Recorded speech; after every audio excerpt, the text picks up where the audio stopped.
Assalamualaikum warahmatullahi wabarakatuh. Kembali lagi di Cerah Cerita Sarah. Muhammadiyah, gerakanku.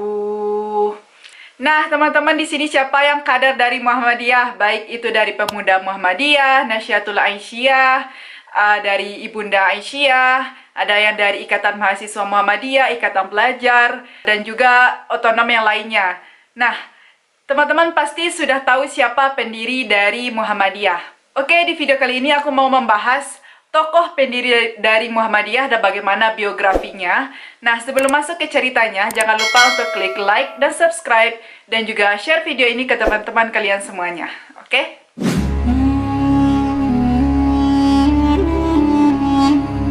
Ia dikenal dengan nama Kiai Haji Ahmad Dahlan. Nah, beliau ini memiliki nama asli Muhammad Darwisi. Beliau lahir di kota Yogyakarta, Indonesia, tepatnya pada tanggal 1 Agustus 1868. Nah, beliau ini adalah anak keempat dari 7 orang bersaudara, yang mana semua saudaranya itu adalah wanita kecuali adiknya yang paling bungsu.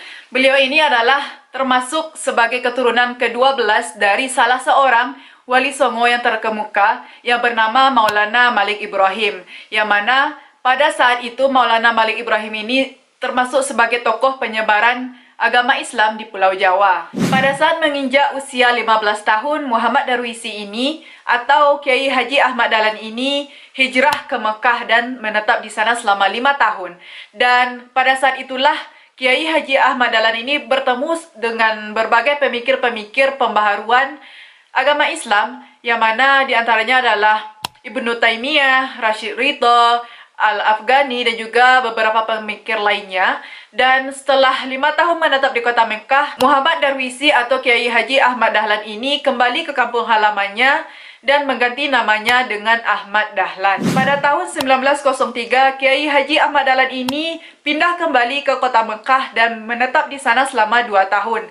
Dan pada masa itu, Kiai Haji Ahmad Dahlan berguru kepada salah seorang syekh yang bernama Syekh Ahmad Khatib, yang mana syekh ini juga merupakan guru dari pendiri Nahdlatul Ulama yang bernama Kiai Haji Hashim Asy'ari. Dan sepulangnya dari Mekah ke kampung halamannya, Kiai Haji Ahmad Dahlan ini menikah dengan Siti Walidah, yang mana Siti Walidah ini adalah sepupunya sendiri.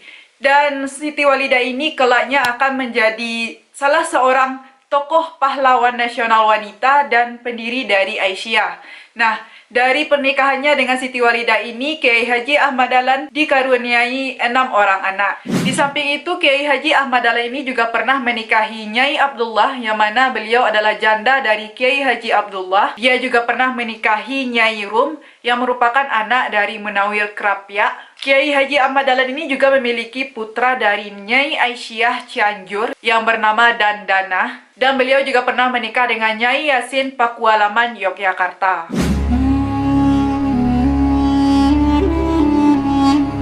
Pada tahun 1909, Kiai Haji Ahmad Dahlan ini masuk sebagai salah satu anggota dari Budi Utomo. Nah, bagi teman-teman yang belum tahu apa organisasi Budi Utomo, itu adalah organisasi yang didirikan oleh Supomo. Nah, teman-teman perlu mempelajari kembali sejarah Indonesia ya. Nah, di sana Kiai Haji Ahmad Dahlan ini bermaksud untuk mengajaran agama Islam dalam organisasi tersebut. Dan di dalam organisasi itulah Kiai Haji Ahmad Dahlan ini mengajarkan kebutuhan dari para anggota Budi Utomo. Yang mana organisasi Budi Utomo ini banyak melahirkan tokoh-tokoh nasionalis. Nah, karena kepandaian dari Kiai Haji Ahmad Dahlan ini dalam mengajarkan agama Islam dan juga memenuhi kebutuhan pengajaran atau ilmu pengetahuan bagi anggota-anggota Budi Utomo, para anggota dari Budi Utomo ini menyarankan kepada Kiai Haji Ahmad Dahlan agar beliau dapat mendirikan sekolah yang mana beliau dapat mengajar di sana, dan sekolah itu didukung oleh organisasi yang bersifat permanen. Nah, hal tersebut dikarenakan untuk menghindari nasib dari pesantren-pesantren yang lainnya yang berakhir ditutup karena kiai yang mendirikan pesantren tersebut itu meninggal dunia. Nah, apabila pesantren pada masa itu tidak memiliki badan hukum yang sah, itu bisa berakhir ditutup apabila pemiliknya itu sudah meninggal dunia. Dan untuk menghindari hal tersebutlah, Kiai Haji Ahmad Dahlan ini disarankan untuk mendirikan sebuah sekolah dengan organisasi yang sah berbadan hukum di mata negara.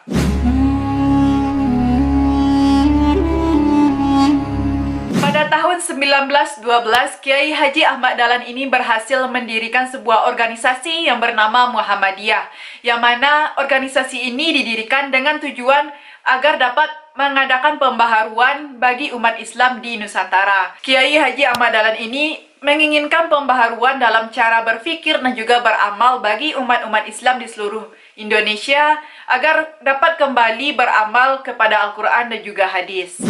Dan tepatnya pada tanggal 18 November 1912, perkumpulan atau organisasi Muhammadiyah ini berhasil didirikan. Dan tujuan utama dari organisasi ini didirikan bukanlah untuk tujuan politik. Kiai Haji Ahmad Dahlan ini menginginkan organisasi ini akan bergerak di bidang sosial dan juga pendidikan. Namun tentu saja dalam mendirikan sebuah organisasi itu bukanlah hal yang mudah. Kiai Haji Ahmad Dahlan ini banyak mengalami beberapa rintangan-rintangan dalam pendiriannya. Ada banyak fitnahan dan juga tuduhan yang ditudingkan kepada Kiai Haji Ahmad Dahlan ini. Bahkan ada sekelompok orang yang mengatakan bahwa Kiai Haji Ahmad Dahlan ini akan mendirikan sebuah agama baru dan menyalahi aturan-aturan Islam. Bahkan banyak yang menuduh Kiai Haji Ahmad Dahlan ini sebagai kiai yang palsu. Dia dituduh karena dianggap telah meniru-niru bangsa Belanda yang Kristen, dan juga ia telah mengajar di sekolah-sekolah Belanda. Serta Kiai Haji Ahmad Dahlan ini juga bergaul dengan anggota-anggota dari Budi Utomo serta golongan-golongan priai. Dan juga banyak tuduhan-tuduhan lainnya yang ditudingkan kepada Kiai Haji Ahmad Dahlan ini. Hal ini karena pada saat itu Kiai Haji Ahmad Dahlan sedang mengajar di sebuah sekolah khusus untuk golongan-golongan priai yang bernama Osvia di Kota Magelang. Nah, pada saat itu Kiai Haji Ahmad Dahlan ini bahkan ada yang mengancam ingin membunuhnya.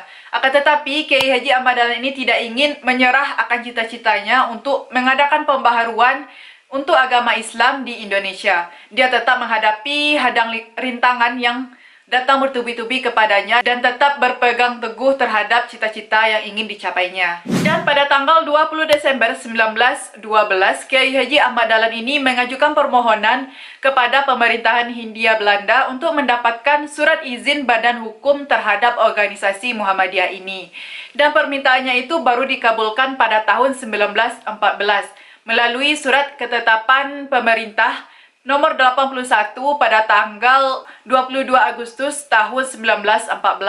Akan tetapi surat ini hanya berlaku untuk daerah Yogyakarta saja, dan organisasi Muhammadiyah ini pada saat itu hanya boleh bergerak di daerah Yogyakarta saja. Nah, pembatasan kegiatan ini dilakukan oleh pemerintahan Hindia Belanda karena pemerintahan Hindia Belanda pada saat itu khawatir akan perkembangan dari organisasi Muhammadiyah ini. Walaupun organisasi Muhammadiyah ini dibatasi kegiatannya, akan tetapi sudah banyak timbul atau berdiri cabang-cabang dari Muhammadiyah di daerah yang lain, seperti di daerah Serandakan, di daerah Wonosari, dan juga di daerah Imogiri, serta di daerah lain-lainnya. Itu sudah banyak didirikan cabang-cabang dari Muhammadiyah, yang mana tentu saja hal ini bertentangan dengan keinginan dari pemerintahan Hindia Belanda. Dan untuk mengatasi hal tersebut, untuk mengatasi agar Muhammadiyah ini berkembang di Nusantara, Kiai Haji Ahmad Dahlan ini mengusulkan hal yang lebih cerdik, yang mana beliau mengatasinya dengan cara menganjurkan agar cabang-cabang yang didirikan di luar daerah Yogyakarta itu menggunakan nama-nama yang lain, bukan nama-nama yang sama dengan Muhammadiyah ini. Contohnya, nama Nurul Islam yang digunakan di daerah Pekalongan, nama Al-Munir yang digunakan di daerah Ujung Pandang, dan nama Ahmadiyah yang digunakan di daerah Garut, serta nama-nama lainnya yang digunakan di daerah-daerah lainnya. Sedangkan di Solo sendiri itu berdiri sebuah perkumpulan yang bernama Siddiq Amanah Tabligh Fatonah.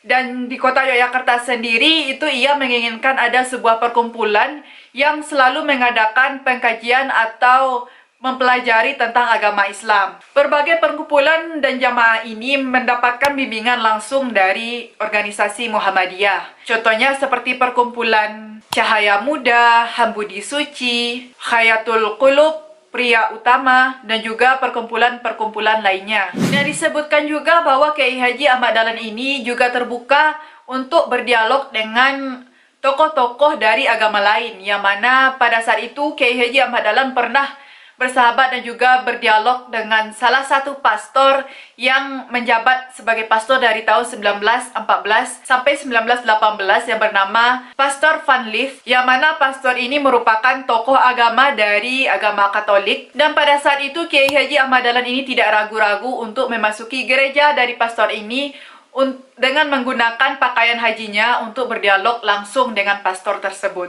Gagasan pembaharuan Muhammadiyah yang disampaikan oleh Kiai Haji Ahmad Dahlan ini disebarkan melalui kegiatan tablik dari suatu kota ke kota lainnya atau dari suatu daerah ke daerah lainnya. Dan juga Kiai Haji Ahmad Dahlan ini juga menyebarkan melalui relasi-relasi dagangnya. Dan gagasan pembaharuan ini ternyata mendapatkan sambutan yang besar dari masyarakat dari berbagai kota di Indonesia. Banyak ulama-ulama dari daerah lain datang langsung ke Kiai Haji Ahmad Dahlan dan menyatakan dukungan langsung atau dukungan penuh terhadap organisasi Muhammadiyah ini. Dan organisasi Muhammadiyah ini makin lama makin berkembang hingga hampir seluruh Indonesia. Dan tepatnya pada tanggal 7 Mei 1921, Kiai Haji Ahmad Dahlan ini kembali mengajukan permohonan izin ke pemerintahan Hindia Belanda agar organisasi Muhammadiyah ini dapat mendirikan cabang-cabang di daerah lain selain daerah Yogyakarta. Dan tepatnya pada tanggal 2 September 1921, pemerintahan Hindia Belanda memberikan izin kepada Kiai Haji Ahmad Dahlan agar organisasi Muhammadiyah ini dapat berdiri cabang-cabangnya di daerah-daerah lain. Sebagai seseorang yang bersifat demokratis dalam menjalankan tugasnya sebagai aktivis dakwah Muhammadiyah, Kiai Haji Ahmad Dahlan ini juga memfasilitasi para anggotanya setiap kali mengadakan sebuah rapat evaluasi kerja atau pengangkatan pemimpin baru untuk cabang-cabang Muhammadiyah. Nah, sepanjang hidupnya Kiai Haji Ahmad Dahlan ini sudah melakukan pertemuan sebanyak 12 kali, yang mana pertemuan itu diadakan sekali dalam setahun. Dan pada saat itu pertemuan ini dinamakan dengan Algemene Vergadering. Aku nggak tahu ya gimana pronunciation-nya dari tulisan ini. Silakan teman-teman baca di sini ya. Nah, yang mana pertemuan itu dinamakan dengan pertemuan umum.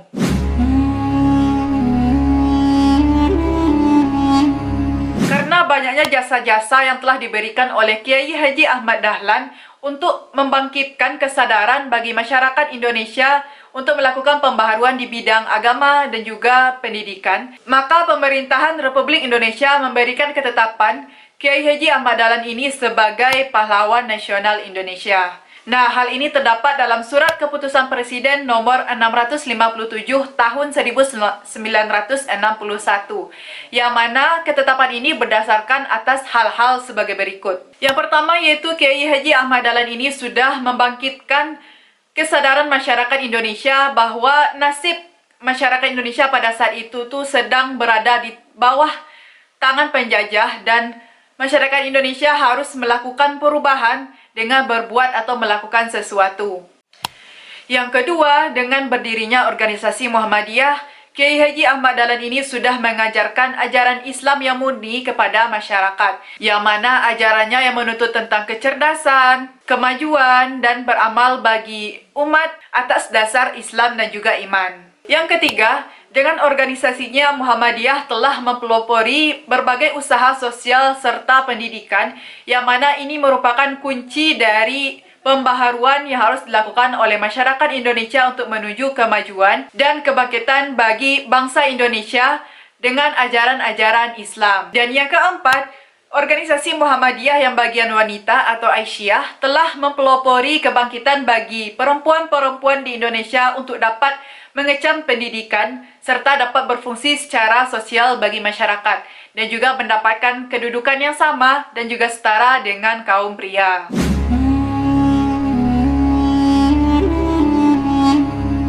Disebutkan bahwa Kiai Haji Ahmad Dahlan ini wafat pada tahun 1923 dan beliau dimakamkan di tempat pemakaman Karangkajen yang bertempat di daerah Yogyakarta. Oke teman-teman, sedikit informasi bahwa kisah dari Kiai Haji Ahmad Dahlan ini sudah diangkat ke layar lebar pada tahun 2010 di sebuah film yang berjudul Sang Pencerah.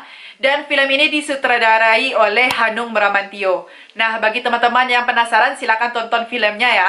Oke teman-teman, sekian dulu dari ceritaku hari ini. Semoga videoku bermanfaat dan juga semoga kisah dari Kiai Haji Ahmad Dahlan ini memberikan banyak manfaat serta membangkitkan kembali keinginan kita akan kemajuan dan juga pentingnya pendidikan.